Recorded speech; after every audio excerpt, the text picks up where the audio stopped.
Dijai makan membuai labbaik Allahumma labbaik, labbaik Allahumma la syarika. Tahu artinya? Ini saya kasih nyerempet ke sana ke sini karena saya lihat minuman di sini ada 3 botol. Ini saya mau merasa seramai itu suwe, harus lama ya. Bensinnya stoknya banyak loh. Baik, menuju Mekah, mengunjungi Ka'bah menjadi kewajiban anak cucunya Nabi Adam. Karena inilah terminal. Kenapa? Dulu Nabi Adam ketika setelah sebelum tadi itu hilang. Terus hilang. Yaitu kaget melihat kok panas begini, sekali-kali melihat ke atas, melihat ke samping kanan kirinya, istrinya kok tidak ada, padahal di surga tadi bareng-bareng, mana nggak ada pakaian lagi, telanjang bulan. Nah, akhirnya Nabi Adam berteriak, Hawa, kamu di mana? Ya nggak dengar orang dia habis makan.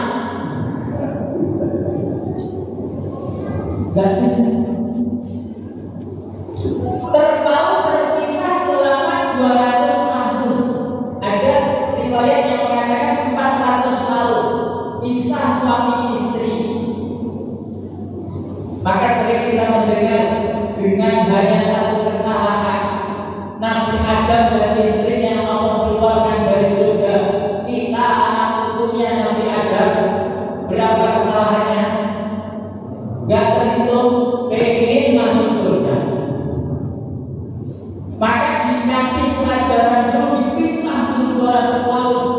Gimana keremut-keremutnya pikiran sampai terpisah suami istri 200 tahun. Berat.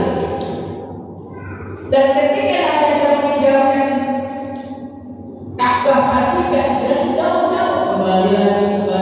Singkat kata, singkat cerita, 200 tahun berlalu, Siti Hajar itu dalam riwayat yang lain turunnya memang di Jeddah.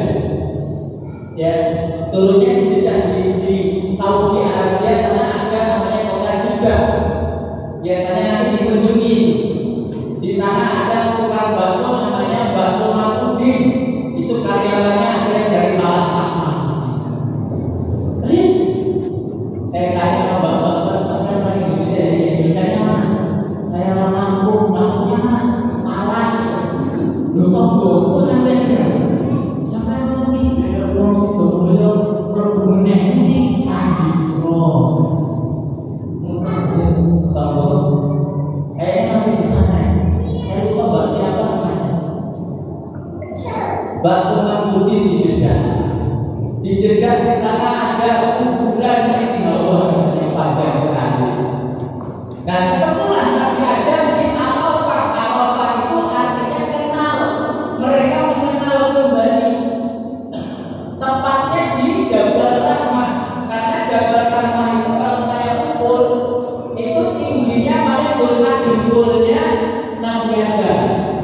Sak jempolnya Nabi Adam. Karena Nabi Adam itu tingginya 60 hasta alias kira-kira 30 meter. Kurang sasa besar. Nabi Adam besar, Siti Hawa besar. Nah, ketemu di sana bukan naik Jabal Rahmah, enggak, naiknya ambles itu lebih ke Nabi Adam. Ketemu di sana. Nah, sampai kepada sana Nabi Muhammad SAW tidak ada tempat ibadah, kecuali hanya di Ka'bah, dibangun lagi oleh Nabi Ibrahim dan seterusnya. Tidak ada masjid kecuali Masjidil Haram. Kemudian nanti Allah memerintahkan ada memproduksi masjid baru namanya Masjidil Aqsa yang terpaut 40 tahun. Jadi hanya ada 2 masjid, Masjidil Haram, Masjidil Aqsa. Sampai zaman Nabi setiap orang mau beribadah harus ke sana. Masjidil Haram, nggak boleh ke tempatnya.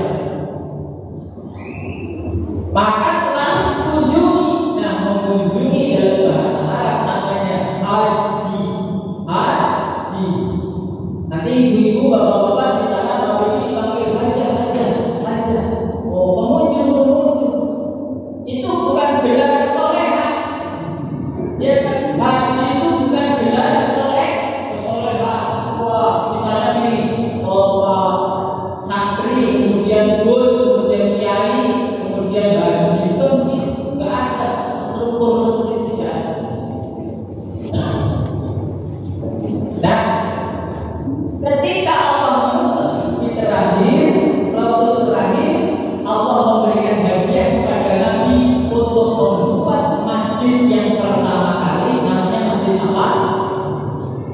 Hah? Kok Nabawi? Namanya Masjid Kuba. Masjid Kuba itu sekitar 7 km dari Masjid Nabawi. Bukan Masjid Kuba, 7 km atau 6 km jaraknya. Nanti barang siapa yang berwudu dari tempat tidurnya, masih tempat jauhnya, kemudian sholat 2 rakaat di Masjid Kuba, maka Allah akan berikan dia pahala setara dengan haji dan umrah sempurna. Jadi pahala haji itu bukan cuma satu haji, nanti ada banyak haji.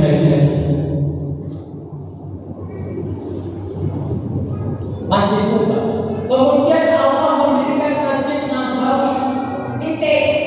Inilah masjid yang dibangun oleh Rasulullah SAW. Jadi 3 masjid ini, yang pertama Masjidullah, sholat di dalamnya 2 rakaat setara dengan 200.000 karena satu rakaatnya 100.000. Masya Allah, luar biasa.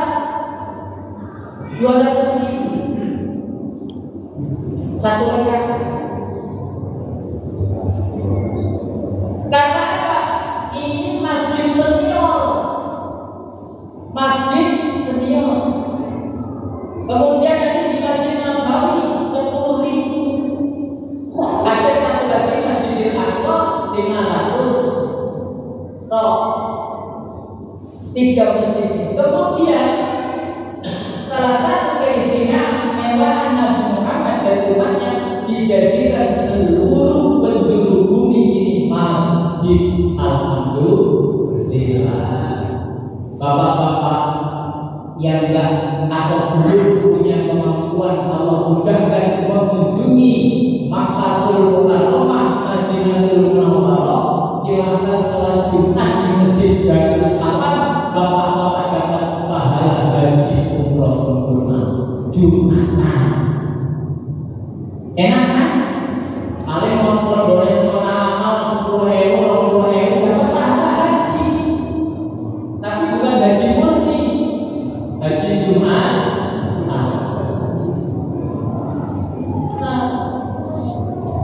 Pahalanya diberikan kemana-mana. Bapak pengajian habis sholat subuh berzikir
hadirin, maka tidak boleh dengan alasan apapun meninggalkan sholat. Karena sholat itu adalah hajinya orang yang beriman. Hajinya orang yang beriman. Baik, jamaah selanjutnya rahimahullah. Yang pertama, saya bawakan sebuah riwayat Rasulullah SAW itu pernah menuntun onta, yang di atas onta itu duduk sahabat Umar bin Khattab. Bayangkan, Rasulullah itu nuntun onta, di atasnya ada sahabat Umar bin Khattab. Sahabat Umar itu mertuanya Rasul, karena Hafsah itu adalah putrinya Umar, dinikahi oleh Rasulullah. Dari sini sahabat Umar masih ada goyah, ada mantuku untuk kan. Tapi kan dia Nabi,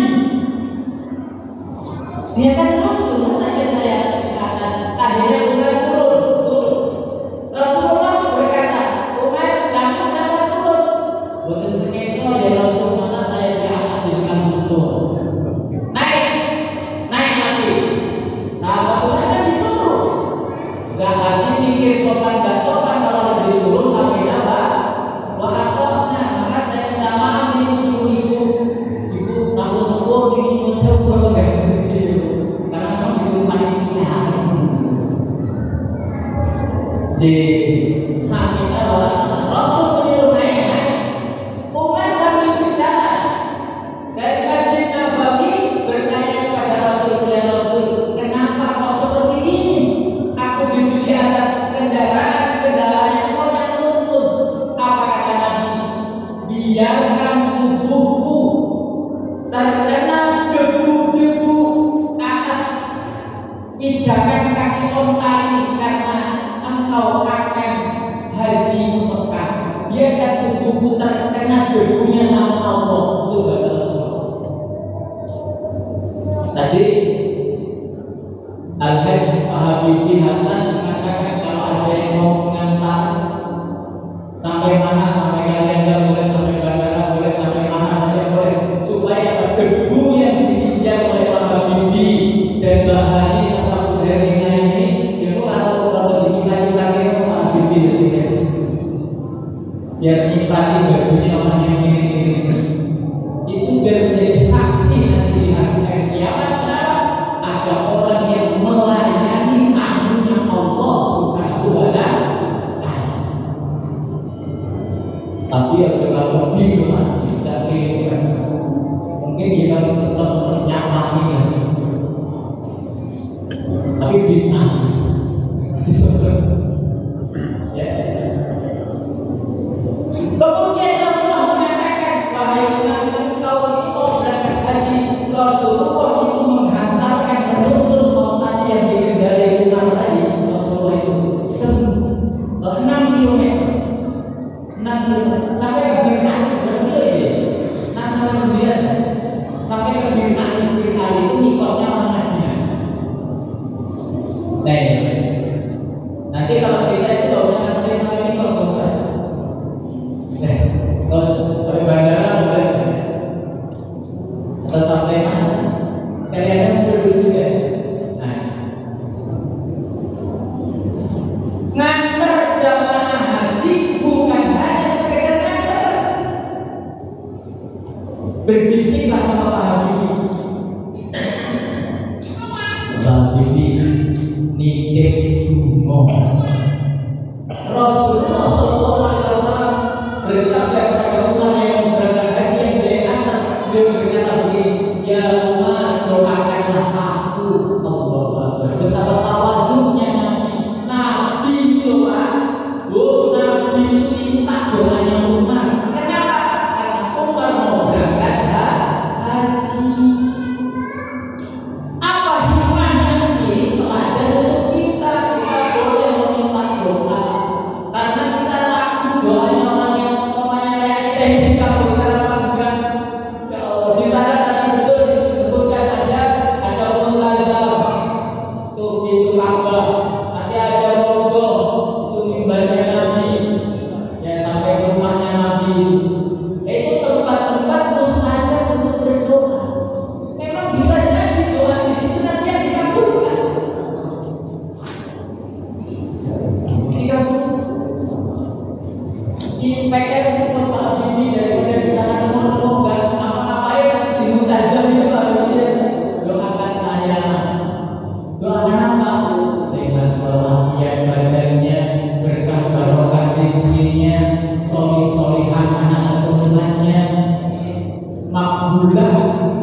Dulang-dulang ibu-ibu kita dirokok ditulis ya ono kekean kok mencoba berkasih kok ibu satu barang motor kekean sangu bakal beli namun dikumpul ke komisi satu saya kan lumayan itu doa dan pakai duit ini bayar saya ikut kami. Ini bukan dia yang dulu serius. Baik, ke Mekah, sahabat Umar dititipi doa untuk Nabi supaya kita mengambil ibrah. Kita nanti di akhirat punya banyak sekali hajat, keperluan, kepentingan, sedangkan bekal kita wallahu a'lam cukup apa enggak, sedikit atau sudah banyak. Bahkan Nabi pun masih minta didoakan oleh sahabat Umar bin Khattab radhiyallahu anhu. Haji mabrur, mabrur ini bentuk jamak, bentuk plural dari albir. Albir, albir ini artinya tidak bisa diterjemahkan dengan bahasa apapun, karena albir itu rumah yang di dalamnya ada khair, ada hasan, ada thayyib, kebaikan-kebaikan, rumah kebaikan. Maka mabrur itu adalah istana kebaikan yang di dalamnya banyak kebaikan, ada khair, ada thayyib, ada jamin, ada hasan, semuanya baik masuk dalam albir. Maka haji mabrur itu adalah haji yang membawa dampak, sebagaimana hadis yang disebutkan oleh Imam Bukhari dan Muslim, barang siapa yang haji tidak khusus, tidak rafas, tidak jidal, maka sepulang haji dia seolah-olah seperti bayi yang dilahirkan. Pernah lihat bayi? Ada nggak yang benci sama bayi? Kenapa? Lucu. Jadi nanti Pak Habibie pulang jadi lucu.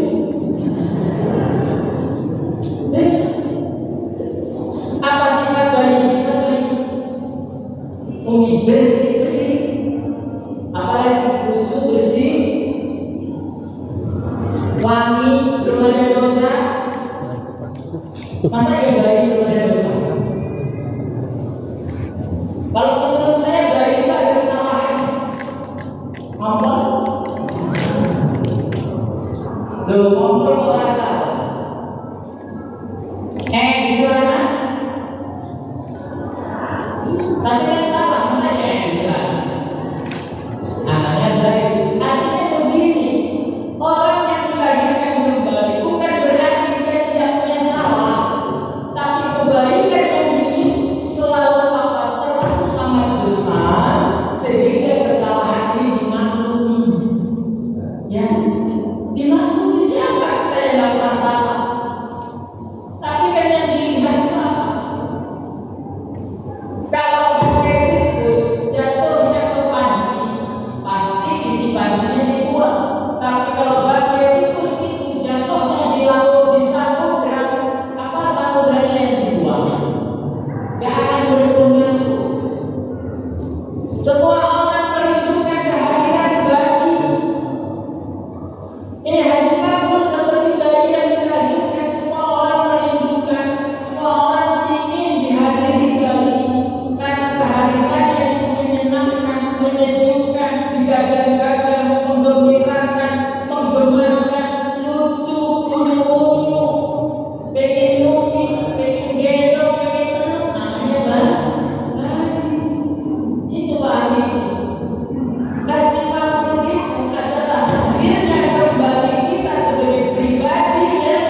Ya,